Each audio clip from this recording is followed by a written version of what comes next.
जय गुरु जी संगत जी गुरु जी के डिवाइन कॉल सत्संग प्लेटफॉर्म में आप सभी गुरु परिवार का हार्दिक स्वागत है। शुक्राना गुरु जी महाराज का कि उन्होंने ये सेवा मुझे बख्शी कि मैं आप सभी गुरु परिवार के समीप आके गुरु जी के कल्याण महिमा अनुभव का वर्णन कर पा रही हूँ। अनंतम शुक्राना मेरे गुरु जी महाराज का।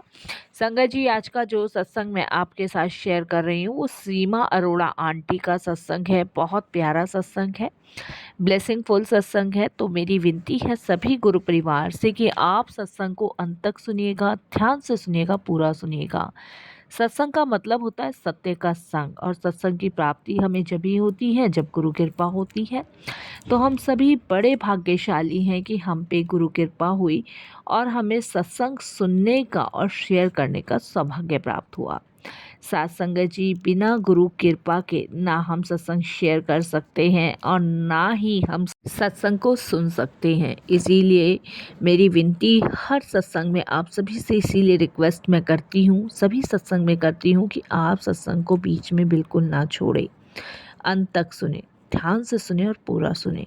गुरु कृपा की प्राप्ति हमें जब ही होती है। और संगत जी, वैसे तो गुरु जी महाराज के सत्संग शेयर करने से भी कल्याण होता है और सत्संग सुनने से भी कल्याण होता है। गुरु जी महाराज कहते हैं कि जब आप सत्संग सुनते हो तब आपके न जाने कितने जन्मों के पाप धुलते हैं, कितने कष्ट दूर होते हैं, कितने शरीर से रोगों की भी मुक्ति होती है जिनके बारे में हमें खुद भी नहीं पता होता। और संगत जी, जब हम सत्संग शेयर करते हैं तो उससे दूसरी संगत का कल्याण होता है और वहाँ पे हमें भी ब्लेसिंग्स मिलती है, क्योंकि जो भी गुरु जी महाराज से जुड़ता है तो उसका फल हमें भी प्राप्त होता है। तो यह डबल डबल ब्लेसिंग्स होती है, इसलिए वंचित ना रहा कीजिए। सत्संग को बड़ी श्रद्धा भाव से अंत तक सुना कीजिए। और अगर आप भी अपने सत्संग अनुभव शेयर करना चाहते हैं तो हिंदी में साफ राइटिंग में आप अपना सत्संग लिख कर हमारी जीमेल आईडी पर सेंड कर सकते हैं, ताकि आपके द्वारा सुनाए गए सत्संग से जो भी गुरुजी महाराज की नई जुड़ने वाली संगत होगी उन्हें गुरुजी के कल्याण महिमा अनुभव के बारे में ज़्यादा से ज़्यादा पता चलेगा। और सत्संग आपको पसंद आता है तो आप चैनल को सब्सक्राइब कीजिए, सत्संग को ज़्यादा से ज़्यादा संगत में शेयर कीजिएगा और संगत जी लाइक और सब्सक्राइब करना बिल्कुल नहीं भूलिएगा। और बेल आइकन दबाना बहुत ज़रूरी है, जिससे जब भी कोई लेटेस्ट सत्संग आएगा उसका नोटिफिकेशन आपके पास आएगा। तो चलिए संगत जी, चलते हैं सीमा आंटी के सत्संग की ओर और गुरु जी का मंत्र जाप शुरू करते हैं। सत्संग शुरू करने से पहले तो सभी मिलके मेरे साथ गुरु जी का मंत्र जाप ज़रूर कीजिए, क्योंकि इसमें बहुत ही डिवाइन शक्ति है इस मंत्र जाप में। हर रोगी का रोग दूर करे गुरु जी का मंत्र जाप, हर घर में आनंद सुख समृद्धि लेकर आए। तो स्टार्ट करते हैं संगत जी गुरु जी का मंत्र जाप। तो आप सभी, मेरी विनती है कि इस मंत्र जाप को ज़रूर कीजिए। ओम नमः शिवाय, शिव जी सदा सहाय। ओम नमः शिवाय, गुरु जी सदा सहाय। जय गुरु जी। संगत जी, मेरा नाम सीमा अरोड़ा है और संगत जी मैं जनकपुरी की रहने वाली हूँ। मैं पहले भी अपने काफ़ी सत्संग शेयर कर चुकी हूँ इस प्लेटफॉर्म पर, और जैसे जैसे महाराज सेवा देते हैं वैसे वैसे मैं अपने सत्संग शेयर करती हूँ। तो मैं गुरुजी से बहुत टाइम से कह रही थी कि गुरुजी, अभी तक कोई सेवा आपने नहीं दी कि मैं कोई सत्संग शेयर करूँ। तो मुझे करीबन संगत जी 15-20 दिन हो गए और मैंने सत्संग शेयर नहीं करा था। तो मेरे मन में बार बार आ रहा था कि गुरुजी, ये सेवा आप मुझे कब दोगे? ये सेवा का मौका गुरुजी बहुत दिन से मैं मांग रही हूँ, तो आप मुझे सेवा का मौका दे दो। तो वो कहते हैं ना साथ संगत जी की सेवा का मौका गुरुजी की मर्जी के बिना नहीं मिलता है। चाहे आप कितना भी कुछ भी मांग लो, लेकिन जब तक गुरुजी की इच्छा या आज्ञा नहीं होगी तब तक कुछ नहीं होगा। तो देखिए आज गुरुजी ने कैसे ये मौका मुझे दिया और सत्संग शेयर करने का, तो लख लख शुक्राना गुरुपा, आपका अनंतम शुक्राना। संगत जी, आप चाहे धरती के सातों कोनों में घूमे आना, लेकिन आप कभी भी पूर्ण गुरु की प्राप्ति नहीं कर पाओगे। संगत जी, हम जिनके चरणों से जुड़े हुए हैं, जिनकी शरण में हम हैं, वो सिर्फ गुरु की कृपा से हैं। नहीं तो संगत जी, हमें नहीं पता हमारा क्या होता। आज जो हमारा जीवन आनंद में मंगल में चल रहा है, वो सिर्फ परमात्मा की कृपा और उनके शुक्राने से है। इसीलिए संगत जी, मैं तो सबसे यही कहती हूँ कि दुनिया की चाहे कितनी भी साई हमारे पास हो, चाहे हम कितने भी जन्म ले लें, चाहे धरती आसमान एक हो जाएं, लेकिन कभी गुरु गुण नहीं लिख पाएंगे, कभी भी नहीं लिख पाएंगे। क्योंकि संगत जी वो अनंत है, अनंत, जिसका कोई और नहीं, कोई छोर नहीं, जो घट घट के अंतर्यामी हैं, जिन्हें सबकी खबर है। तो इसीलिए गुरु गुण तो कभी नहीं लिख पाएंगे, लेकिन हाँ, कोशिश ज़रूर करते हैं कि अपने इस मुख से थोड़ी सी महिमा गुरु जी की गा पाए। संगत जी, वैसे तो हम इस लायक है ही नहीं कि हम गुरु की महिमाओं का गुणगान कर सके, लेकिन फिर भी मालिक हम पे मेहर करते हैं, रहमत बरसाते हैं, तभी हम थोड़ा सा गुण जो गुरु जी का गा पाते हैं अपनी इस जीवा से। ये भी गुरु जी की मेहर है, उनकी कृपा है। तो शुक्राना, अनंतम अनंतम शुक्राना, बहुत बहुत शुक्राना गुरु पिता आपका। संगत जी, मैं गुरुजी के पास 2005 में गई थी। उस समय गुरुजी महाराज फिजिकल फॉर्म में थे और गुरुजी उस समय बड़े मंदिर में बैठते थे। संगत जी, जब मैं गुरुजी के पास गई थी तो उस समय मैं बड़ी भयानक अवस्था में गुरुजी के दरबार पहुंची थी। और गुरुजी के पास मेरे हस्बैंड के एक दोस्त हैं, राकेश अंकल, वो मुझे गुरुजी के दरबार लेके गए थे। संगत जी, गुरुजी के पास जाने से पहले मैं अपने घर के वॉशरूम में फिसल गई थी, जहाँ पे संगत जी मुझे बहुत चोटें आई थी। और चोटों की वजह से संगत जी, आप बिलीव नहीं करोगे कि मेरे कमर में और मेरे कंधे पे और मेरे संगत जी घुटनों में बहुत दर्द होता था। ना मैं करवट ले सकती थी, ना मैं सरक सकती थी, क्योंकि संगत जी मेरी जो रीढ़ की हड्डी है उसमें फ्रैक्चर आया था। तो मुझे उस समय संगत जी हॉस्पिटल ले जाया गया। डॉक्टर ने एक्सरे वगैरह किए और बताया कि ऐसे हुआ है। तो मेरे को क्लियर डॉक्टर ने मना किया था कि 6-7 महीने से पहले तो ये उठने वाली है नहीं। और संगत जी, ऑपरेशन मेरा हुआ था उस टाइम पे, तो ना मैं सरक सकती थी, ना बैठ सकती थी, ना उठ सकती थी। तो ऐसी कंडीशन मेरी हो गई थी। तो 6-7 महीने तो मैं कहीं नहीं गई, लेकिन 6-7 महीने के बाद संगत जी मैं हल्का बहुत, ये समझ लीजिए कोई घर का काम मैं नहीं कर सकती थी, कोई भारी सामान नहीं उठा सकती थी, कुछ भी नहीं कर सकती थी मैं। सिर्फ इतना हो गया था संगत जी कि बैठ जाऊं और सिर्फ लेट जाऊं। मैं लेटती भी थी तो भी मुझे बहुत पेन होता था, मैं चलती थी पेन होता था। दर्द की वजह से संगत जी मैं रात रात दिन दिन नहीं सो पाती थी, इतना दर्द होता था। तो उस समय मैं भगवान से बस यही कहती थी कि प्रभु या तो इसको सही कर दो, या जो आपको सही लगे वो कर लो। यही मैं ईश्वर से प्रार्थना किया करती थी।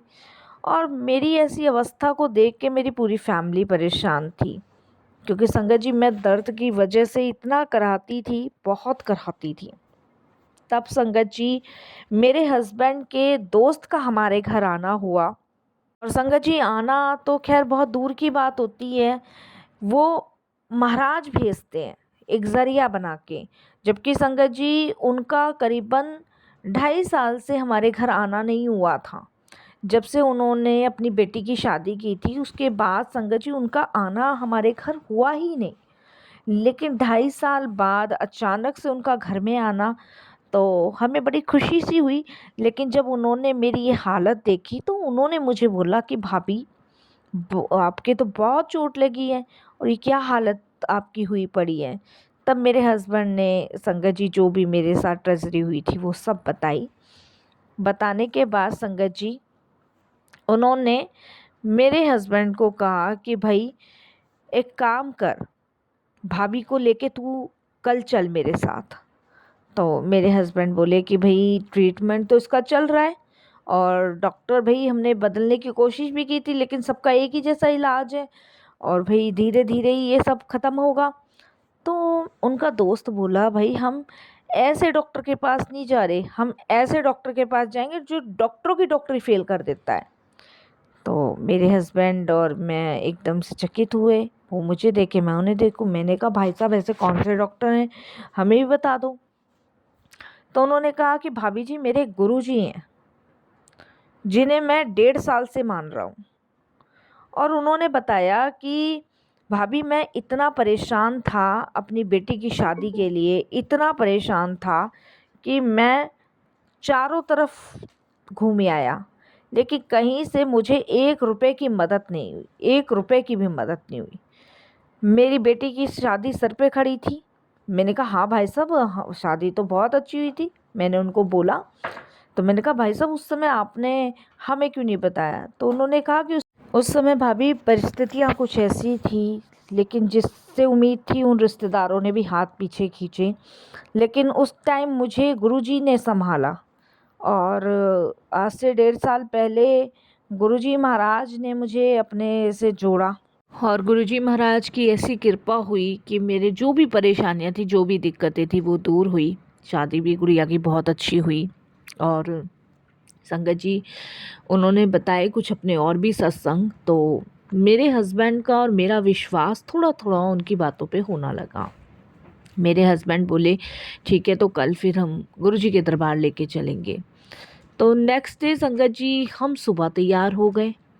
तो मेरे हस्बैंड ने अपने दोस्त से बात करी, तो वो कहते हैं कि मंदिर जो है ना गुरुजी का शाम को खुलता है। तो मेरे हस्बैंड कहने लगे, ये कैसा मंदिर है जो शाम को खुलता है? भाई सारे मंदिर तो सुबह खुलते हैं। लेकिन वो कहते नहीं, ये मंदिर शाम को खुलता है। तो वो संगत जी बड़ी हैरान। ठीक है शाम को खुलता है। तो मेरे हस्बैंड ने मुझसे पूछा कि तुम चल सकती हो? तो मैंने कहा, अब आपको तो पता ही है, क्योंकि दर्द तो संगत जी दर्द बहुत था, बहुत इतना दर्द था कि मैं आपको बता नहीं सकती। तो मैं जहाँ भी जाती थी सो संगत जी मैं बेल्ट लगा के जाती थी। बेल्ट जो होती थी वो मैं लगा के जाती थी। तो संगत जी उस दिन भी मैं अपने हस्बैंड के साथ बेल्ट लगा के, और अंकल जो थे मेरे हस्बैंड के दोस्त जो थे वो भी हमारे साथ ही थे, उनकी फैमिली भी थी। तो हम सभी गुरुजी के दरबार गए। हमारा पहला अनुभव था। जब हम वहाँ पहुँचे तो संगत जी बड़ा अच्छा सा मुझे लगा, बहुत अच्छा सा लगा। और उसके बाद संगत जी अब मैं तो नीचे बिल्कुल ना बैठ पाऊँ, बिल्कुल भी नहीं बैठ पाऊँ। तो संगत जी वहाँ कोई चेयर नहीं, कुछ नहीं। अब मैं कैसे वहाँ बैठूँ? तो संगत जी जैसे तैसे मैं ज़मीन पे एक कोना पकड़ के वहाँ बैठ गई। जैसी संगत जी मैं कोना पकड़ के वहाँ बैठी तो मेरे दर्द होना और भी ज़्यादा तेज़ से स्टार्ट हो गया। अब संगत जी मेरे से बैठा ना जाए, और सामने गुरुजी बैठे हुए, मैं कभी गुरुजी को देखूं, कभी संगतों को देखूं, कभी अपने हस्बैंड को देखूं, कभी किसी को देखूं। दर्द की वजह से मेरा ध्यान लग ही नहीं रहा। फिर संगत जी कुछ देर में एक शब्द बजता है, और शब्द की 2 लाइन मुझे याद है, जिसके सिर पे कृपा गुरुजी की सो दुख कैसे पाएगा, नाम जपेगा गुरुजी का जीवन सफल बनाएगा। तो ये शब्द जब बजता है तो शब्द को मैं सुनते सुनते मेरी आँख बंद हो जाती है, मेरा ध्यान लग जाता है। और संगत जी जब वो शब्द और संगत जी जब मेरा ध्यान लगता है तो ये समझ लीजिए कि मैं एकदम बहुत गहरी नींद में जा चुकी होती हूँ। और उस गहरी नींद में मुझे चारों तरफ सिर्फ गुरुजी गुरुजी नज़र आ रहे हैं। और संगत जी बहुत तेज प्रकाश की किरणें मेरी तरफ आती चली जा रही है। और संगत जी वो इतनी तेज प्रकाश की किरणें हैं कि मैं उसको देख ही नहीं पा रही। और उसके बाद संगत जी आप यकीन नहीं मानोगे, ये मेरे साथ सिर्फ 5 मिनट तक चलता रहा। 5 मिनट बाद संगत जी जब गुरुजी महाराज ने लंगर का आदेश दिया तब मेरी आँख खुली। और संगत जी मैं अचंभित रही कि मतलब मैं बिना दर्द के इतनी देर कैसे बैठी रही, कैसे संगत जी मैंने वो पूरा सत्संग अटेंड किया।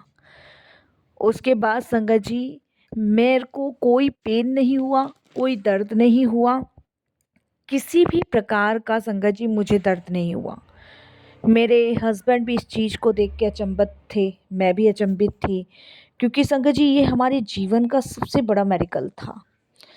और मेरे हस्बैंड के फ्रेंड ने बिल्कुल सच कहा था कि गुरुजी महाराज जो हैं डॉक्टरों की डॉक्टरी फेल कर देते हैं।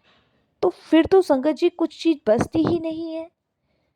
हम डॉक्टरों के पास जाते ज़रूर हैं, लेकिन संगत जी डॉक्टरों का काम गुरुजी करते हैं।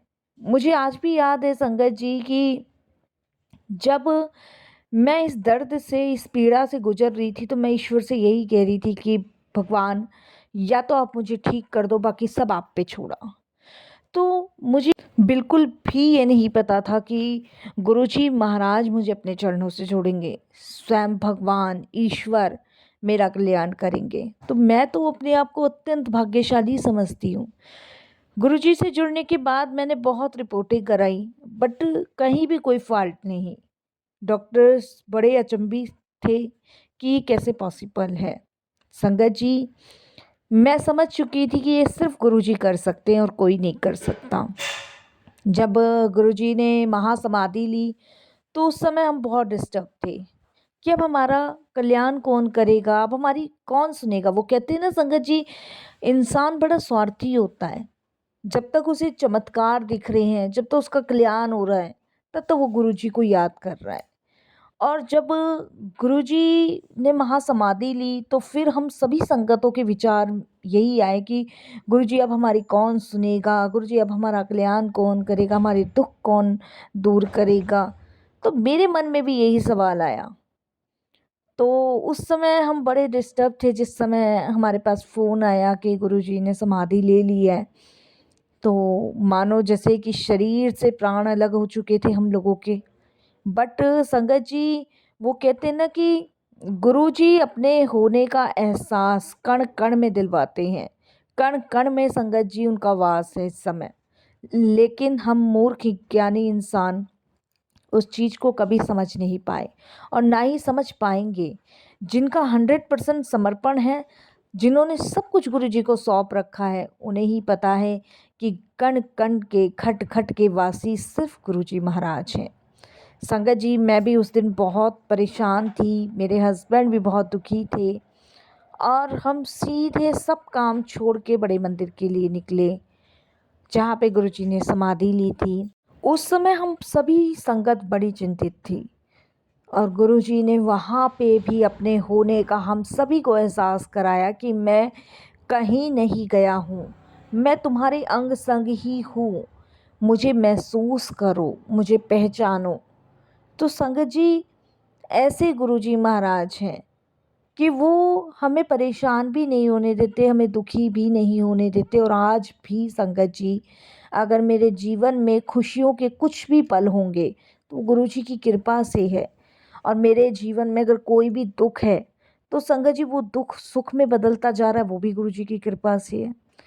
तो ऐसे हमारे गुरुजी महाराज हैं जिन्हें समझना बहुत ही मुश्किल है। वो कभी अपनी संगत को ना तो दुख देते, ना दुखी देखते, ना ही परेशान होने देते।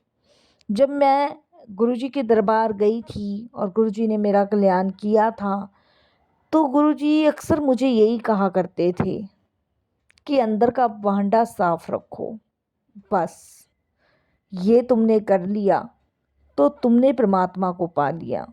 उस समय हमें समझ नहीं आती थी, या ये कह लीजिए कि गुरुजी दिमाग पे, आँखों पे ऐसा पर्दा घेर देते थे कि हम भगवान को पहचान ना पाएँ। लेकिन जैसे-जैसे वो पर्दे की परत हटती गई, वैसे-वैसे हमें ये समझ आता गया कि ये कोई और नहीं, ये साक्षात भोलेनाथ हैं, भोले भंडारी हैं, जिनकी शरण में हम हैं, जिनके चरण में हम हैं, जिनके अंग संग गुरुजी महाराज के जितने भी गण हैं वो हम हैं।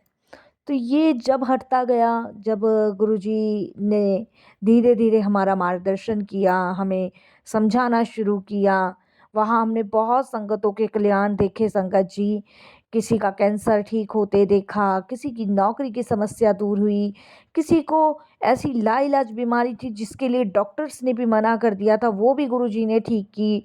नेता क्या, संगत जी डॉन क्या, यहाँ तक कि संगत जी देश विदेश क्या, आतंकवादी क्या, सब गुरुजी के दरबार, गुरुजी के धाम पे नमस्तक होते थे, क्योंकि सबको पता था कि गुरुजी ने कुछ कह दिया तो वो सत्य ही सिद्ध साबित होना है।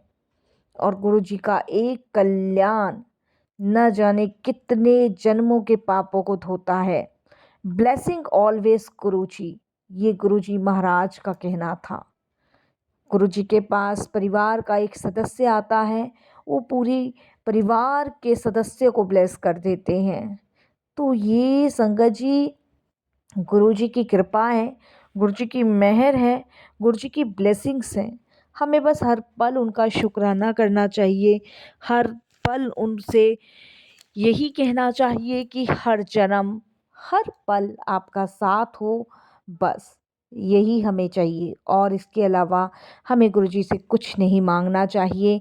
जाने अनजाने हम बहुत गलतियां करते हैं, मांग भी बैठते हैं, लेकिन जो गुरुजी देते हैं वो स्ट्रांग होता है, और जो हम मांगते हैं वो पदार्थ मांगते हैं, घर दे दो, नौकरी दे दो, पैसे दे दो, बच्चे दे दो, परिवार दे दो, ये पदार्थ है साथ संगत जी। हमें सिर्फ प्रभु का आशीर्वाद मांगना चाहिए, प्रेम मांगना चाहिए, ब्लेसिंग्स मांगनी चाहिए, और कुछ नहीं मांगना चाहिए। ये गुरु की कृपा हम पर होती है, यही गुरु की ब्लेसिंग्स हमारे लिए है। बस संगत जी सत्संग लंबा ज़्यादा ना हो जाए, बहुत सत्संग है जीवन के, अगर मैं शेयर करूं तो पता नहीं कितने जन्म कितनी ईसाई, फिर भी गुरु गुण लिखा नहीं जाएगा हमसे, क्योंकि हम उस लायक नहीं हैं जिस लायक हमारे प्रभु हैं। उनकी वडिहाई के लिए एक शब्द भी अगर मुख से निकलता है तो मन में यही रहता है कि अभी तो कुछ बोला ही नहीं है। ये मन कभी शांत होता ही नहीं है, क्योंकि एक कहावत संगत जी ये हमने भजन में भी सुनी है, शब्द में भी सुनी है, ये मन बड़ा चंचल है, कैसे इसको हम कंट्रोल कर सकते हैं, नहीं कर सकते।